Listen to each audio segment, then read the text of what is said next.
Moving on with the Hammer Volume 5 set, Death and Deceit, we have number 184 in the Indicator series, The Pirates of Blood River. This one stars Kerwin Matthews and Christopher Lee, and at the start we're introduced to this settlement of people who are just kind of living their best life that they can. Their laws are a little bit strict, as we meet at the start, as Jonathan Standing, the main protagonist of the movie, is kind of caught because he is courting a married woman, and he is sentenced to 10 years in a hard labour prison camp, and it's sentenced by his father, no less. There is a definite disagreement here, and he goes there and it's just hard working, whipped, hardly any food or water, and eventually through the passage of the growth of a beard, which is great, we get to see him just can't take any more and escape from these people.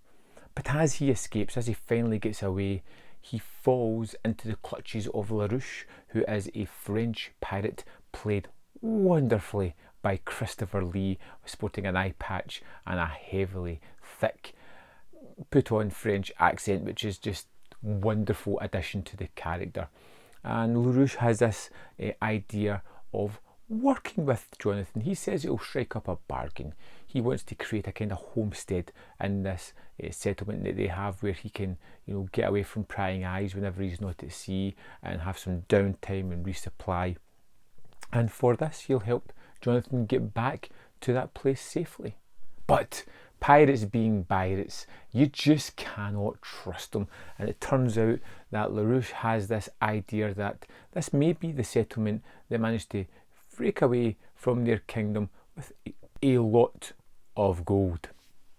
And from there on, we have pirates getting to the settlement where they just want to attack. It's a big fight to find this gold, and it is wonderfully set up and perfectly delivered. You really start to see how good Christopher Lee is, because at the start of the movie he's kind of charming. He makes a bargain, he seems as if he's going to stick to it, and as the movie further goes on, you realise that he is interested in one thing and one thing only. Ultimately, at the end of the movie, to the detrimental effect of his own crew, he is only after one thing: the gold, and he will stop at nothing to do it.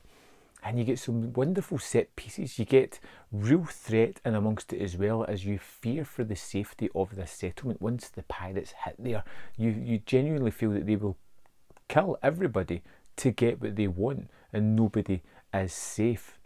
And when they finally decide to almost kill everybody just before the gold is revealed, you feel as if that could happen.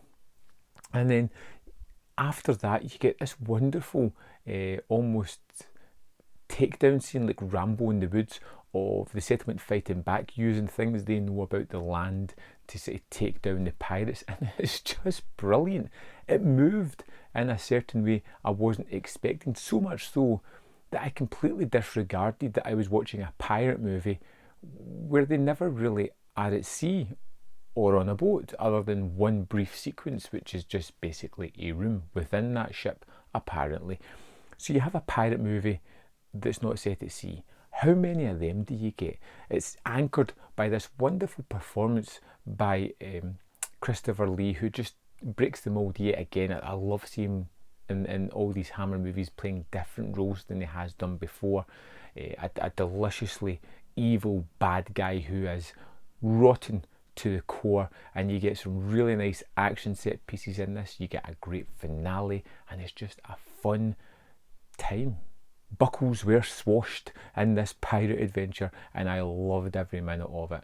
It's another great movie that I was into almost immediately when you see one of the characters being eaten by a group of piranha. I was like, yes, this is the kind of movie that I'm really going to enjoy. It's wacky, it's out there, it has moments of action, it has moments of emotional terrorization of this settlement. It has all these duality between different characters as they realise that people are hiding things behind each other.